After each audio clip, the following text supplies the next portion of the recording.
y en la oscuridad una llama despierta la memoria. Su luz nos lleva al Andalus, al eco de los moriscos que vivieron entre dos mundos y que guardaron intacto el sueño del suyo.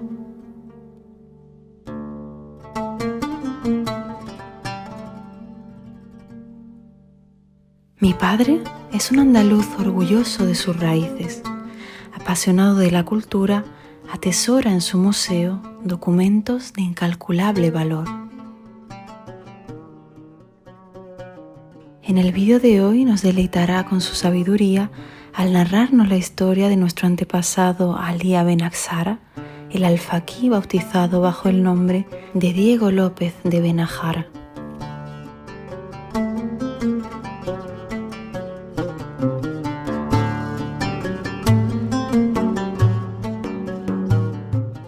Buenos días a todos y bienvenidos al canal de Palomo.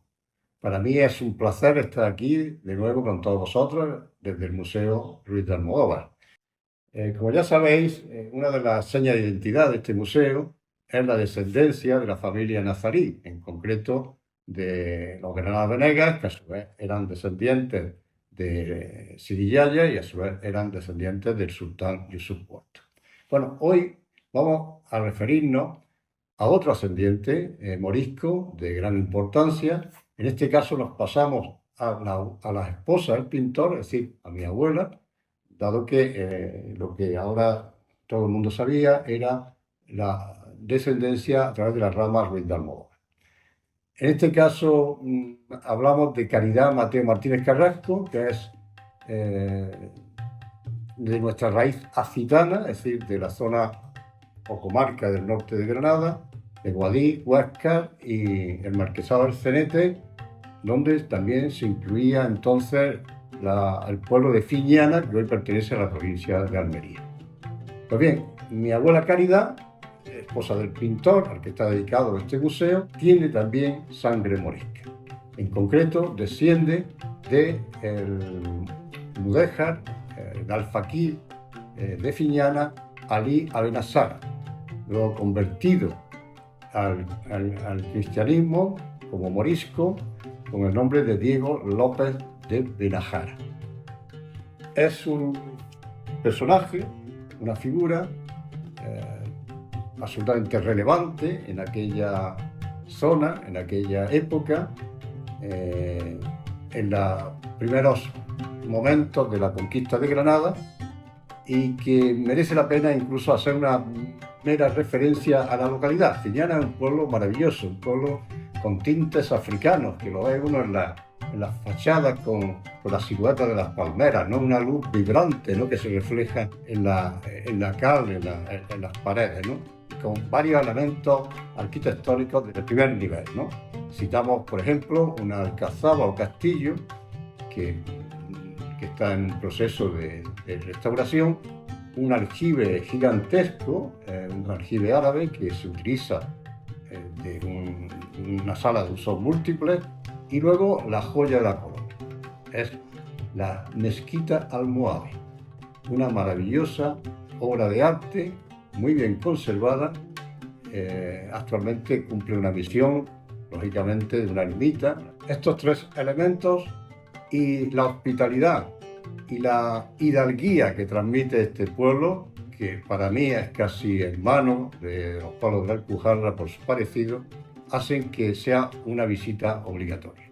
Fiñana se establece o se ubica en un lugar estratégico a una altitud de casi 1000 metros y como zona fronteriza en defensa del Reino de Granada, del camino de tránsito entre Granada y Almería.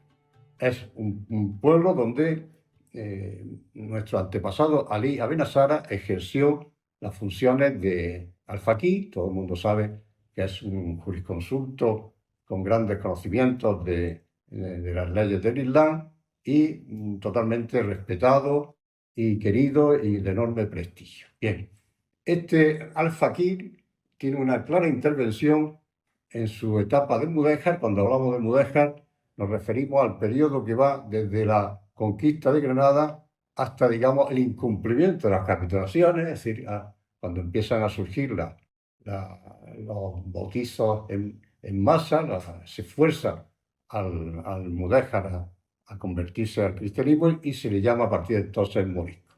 Esta etapa la representa Ali Abenazara, un claro representante de la comunidad musulmana, en una fase de negociadora, por cuanto Fiñana no fue conquistada con las armas, sino que, como otros muchos pueblos, pues fue rendida, se puede decir. Fue a base de unas negociaciones, unas capitulaciones particulares de cada localidad, en la cual pues, se entregó pacíficamente a las tropas de los reyes católicos, los cristianos.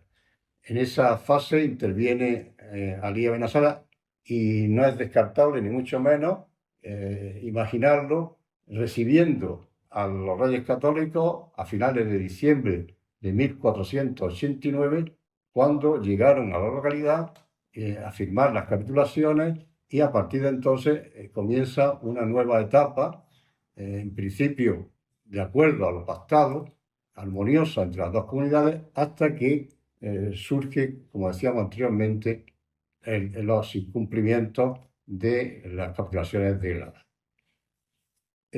Aquí, en esta fase siguiente, la segunda, vemos ya que casi todo el mundo se ve obligado a ser bautizado. En el caso de mi antepasado, pues era lógico que una autoridad de esa clase, como un alfaquí, pues fuera reclamado para que representara a esta nueva comunidad, a la comunidad morisca, en todos los conflictos que pudieran surgir. Ahí ya de entrada cambia el nombre, ya no se llama Ali Abenazara, sino se llama Diego López de Benajara. Consta de determinadas gestiones que realiza Diego López de Benajara, como técnicamente ya se llama, que es colaboracionista.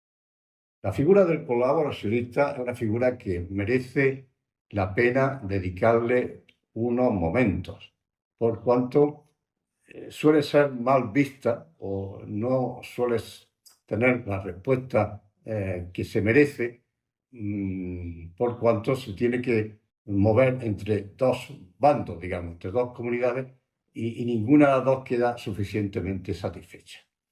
Pero cabe decir que es una figura imprescindible, esencial, es un intermediario, es un enlace, es un representante de uno y de otro. Y prueba de ello es que su misión es sincera y verdadera, por cuanto depende su propio sentido de la responsabilidad.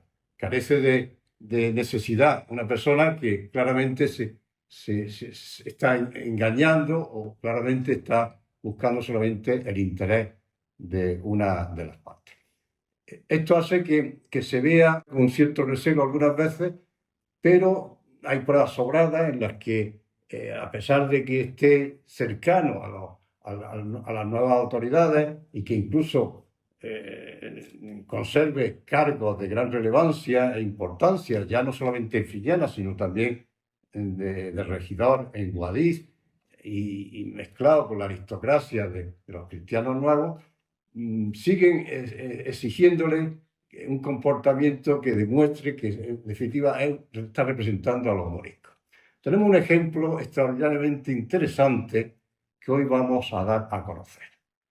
No solamente de la importancia que llegó a tener este antepasado, este Diego López de Benajara, como un noble morisco, sino también de la trascendencia de la gestión que realizó y la repercusión en todo el siglo, como veremos a continuación. Resulta que en el año 1526 llegó a Granada, en su viaje de novio, o luna de miel, el emperador Carlos I de España, Carlos V de Alemania. Estaba recién casado, como decimos, con su esposa Isabel de Portugal, no conocía Granada, no conocía la Alhambra, por supuesto, y tenía su gran ilusión de conocer la ciudad, la última ciudad que fue conquistada por sus abuelos. Los moriscos vieron la gran oportunidad. y pidieron audiencia con el emperador y eligieron a 3 representantes. Estos 3 representantes sabemos quiénes son con su nombre y apellido. Uno se llamaba Fernando Venegas, otro se llamaba Miguel de Aragón y el tercero, atención, el tercero fue Diego López de Benajara, es decir, el nombre de Ali Abenexar. Bien. Esta comisión tuvo como misión acudir a la Alhambra, donde fue recibido por el emperador, y llevar lo que fue un auténtico memorial de agravio que venían sufriendo la comunidad morisca, en casos de malos tratos que sufría la misma, no solo por parte de los clérigos, por parte de los jueces, por parte de los alguaciles y por parte de los escribanos. Carlos V, que era totalmente desconocedor de la realidad, pues cuando escucha a estos 3 nobles moriscos, se queda escandalizado. Desconocía totalmente cuál era la realidad de esta situación. Enseguida, pues pidió la opinión, de la otra parte, de una comisión de clérigos que efectivamente reconocieron de entrada que, a pesar de los esfuerzos realizados, pues la mayoría de la población antigua mudéjar y después llamada morisca, pues seguía practicando su religión. O sea que esto le alarmó todavía más al emperador y pidió que fuera ratificado con unas visitas que se organizaron por parte de las autoridades eclesiásticas por todos los pueblos del Reino de Granada para concretar, evaluar la magnitud del problema. Esta comisión, por supuesto, sus conclusiones fueron rotundas.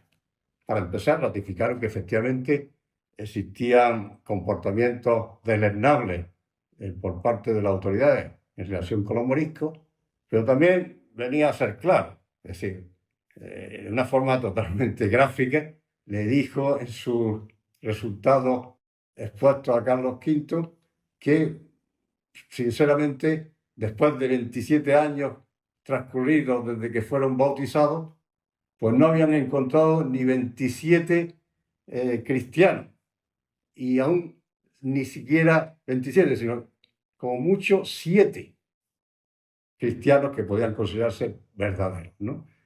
Bueno, ante esta realidad, pues, se convocó después del verano una junta conocida como Católica Congregación de la Capilla Real, donde, después de debatir todas las cuestiones estas,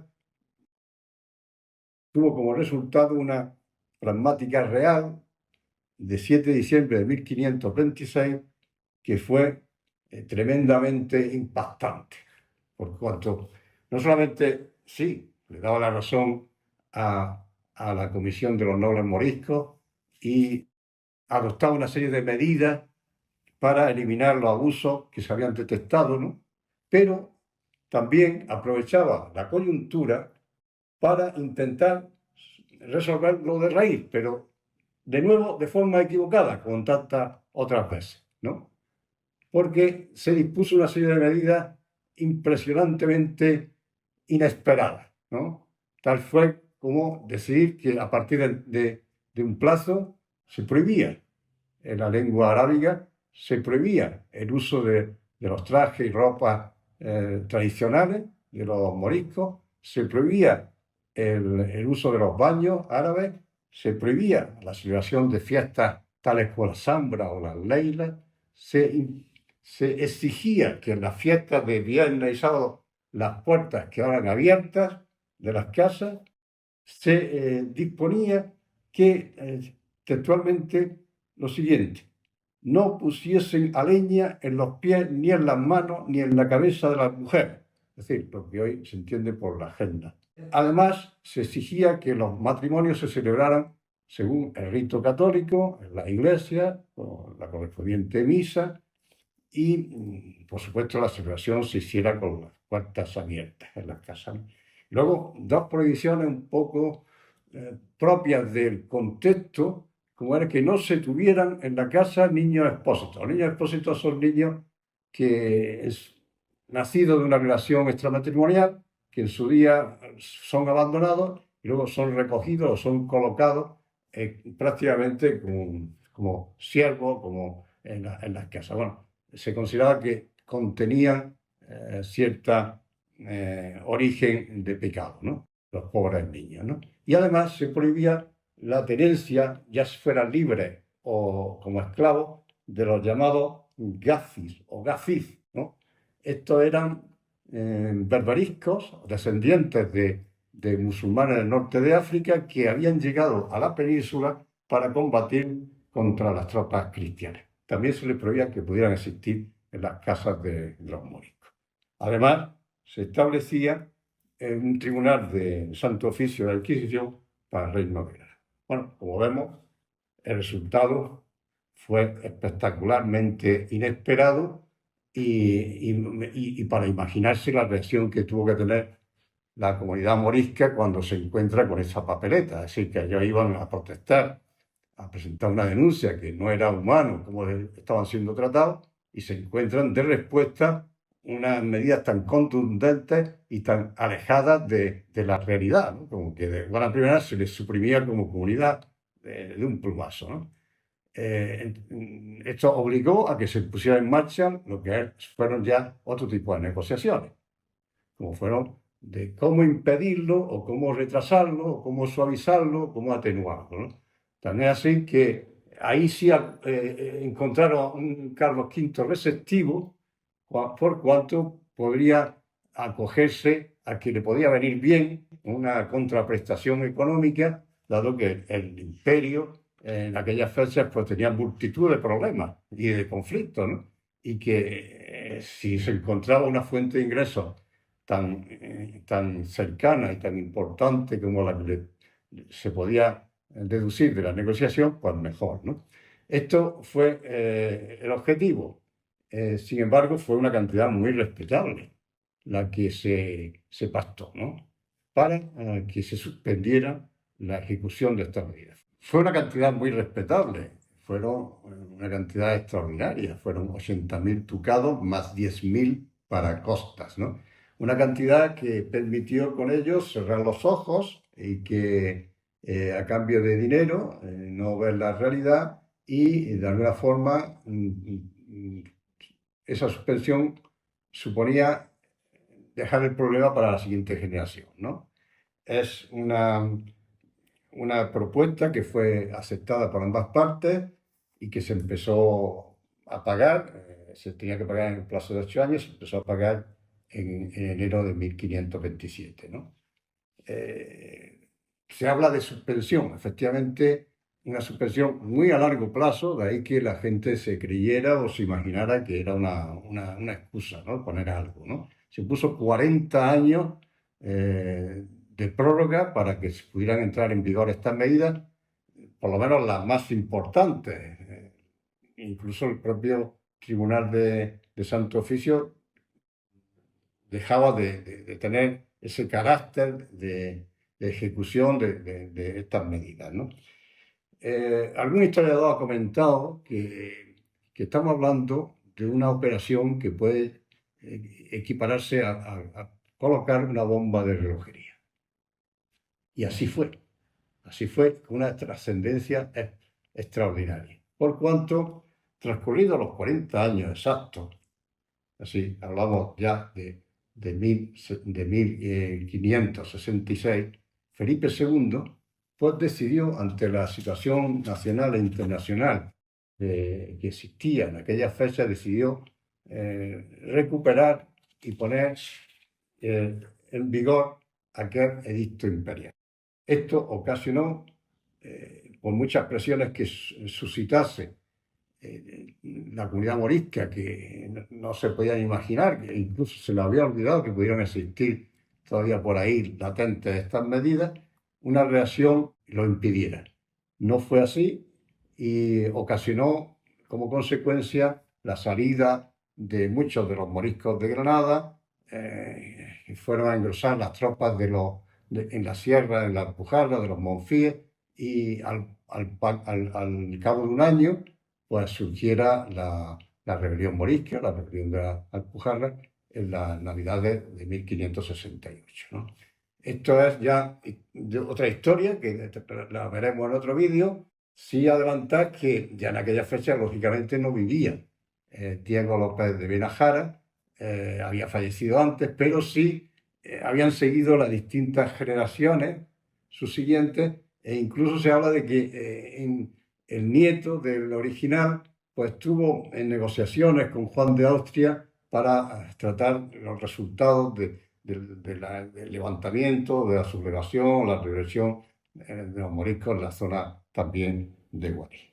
Bien, esto nos lleva a concluir este vídeo con cierto sabor histórico, puesto que estamos hablando de un hecho trascendental, de una gran importancia y por muchos desconocido, el hecho de que una simple audiencia real, como fue la que se llevó a cabo en junio de 1526, para protestar por un maltrato que era notorio y era conocido por todos, menos por Carlos V, pues de ahí surgiera a los 40 años después un decreto que reanudaba lo inicialmente dispuesto por el emperador y conllevaba a una guerra imposible, una guerra que en definitiva fue la expulsión de los moriscos del reino de Granada. Para el museo, para Paloma, para quien le habla, es un verdadero orgullo poder aportar este dato que nos coloca como familia en un apartado de la historia fundamental de Granada, y precisamente en una actuación muy noble, porque sin saber los resultados, ellos aprovecharon la coyuntura para reivindicar el papel que se le había conseguido por su pueblo, que era defenderlo, protestar por el trato que estaban siendo recibidos. El hecho de que sea un colaboracionista, yo entiendo que es digno de reivindicarlo, la figura, y nosotros nos sentimos también, en cierta manera, orgullosos, por cuanto el conocido hasta ahora como ascendiente morisco de un gran nivel, como es Granada Venegas, de la familia real nazarí, en gran medida fue igual.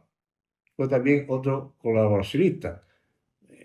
Precisamente por eso son personas que, bien por intereses, bien por circunstancias o voluntariamente, pues se convierten al cristianismo, adoptan la forma y manera de los cristianos, cambian de apellido y permiten que las generaciones siguientes sigan en una posición social similar a la que tuvieron antes y sin que puedan evitar siempre sentir que la sangre que corre por sus venas es una sangre musulmana. Por eso, desde hace ya un tiempo, en este museo cada vez se reciben a más granadinos que sienten esa misma palpitar de su corazón y quieren de alguna forma que se le ayude a mostrar también su respeto por esta comunidad, y más en los tiempos presentes. Y el pueblo de Granada, con nuestra ascendencia morisca, somos los primeros que tenemos que levantar la voz.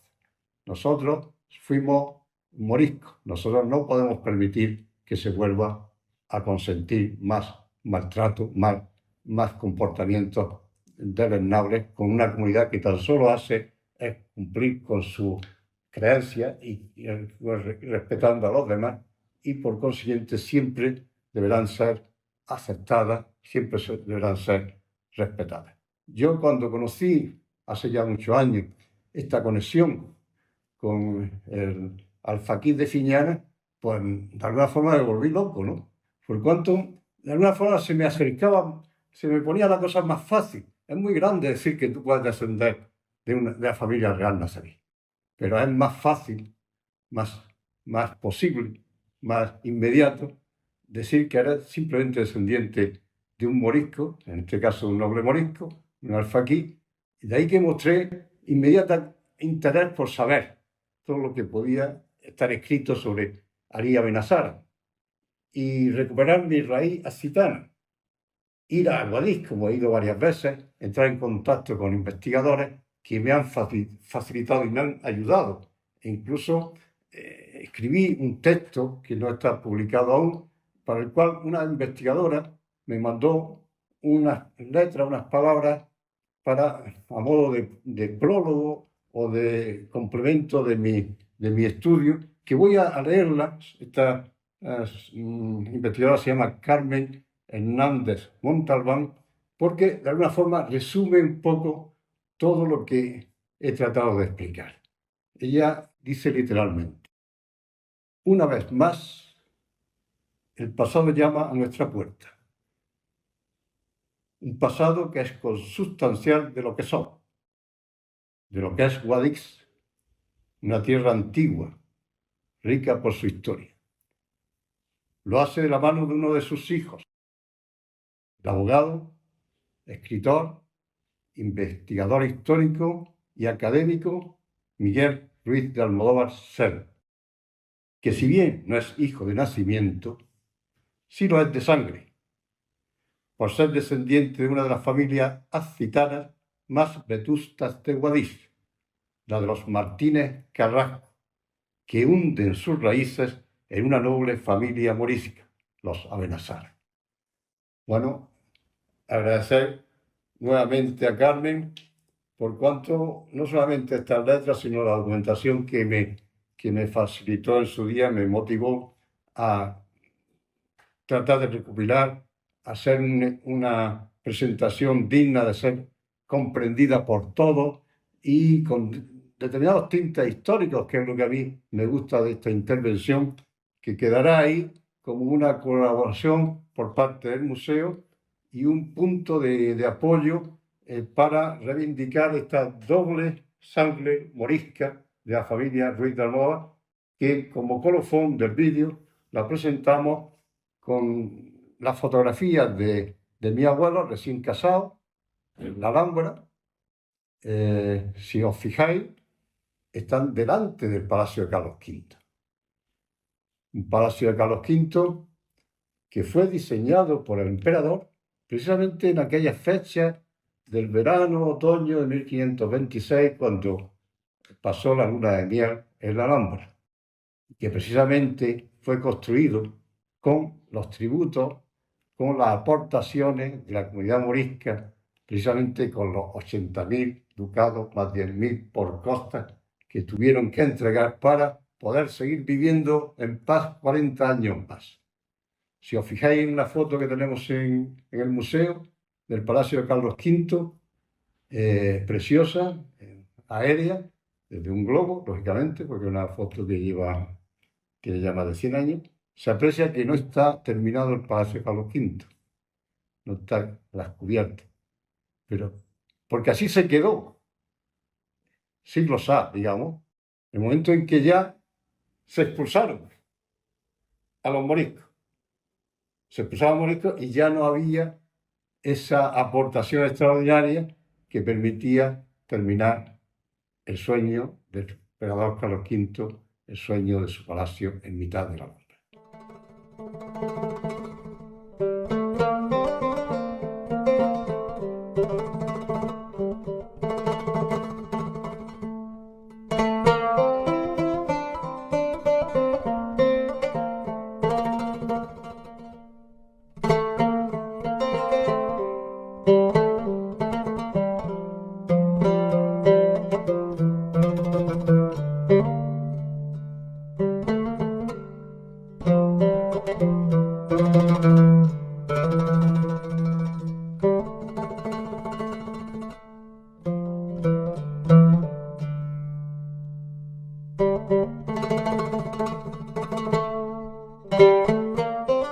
Finalmente, a modo de despedida, solo añadir que nuestra misión, nuestra razón de ser como museo es la de acoger la libertad, la paz y la convivencia como estilo de vida y cimentado o fundamentado en la historia. La historia es capital para erradicar todo tipo de conflicto, todo tipo de agresión. Quien conoce la historia es libre. Muchas gracias y un saludo cordial para todos.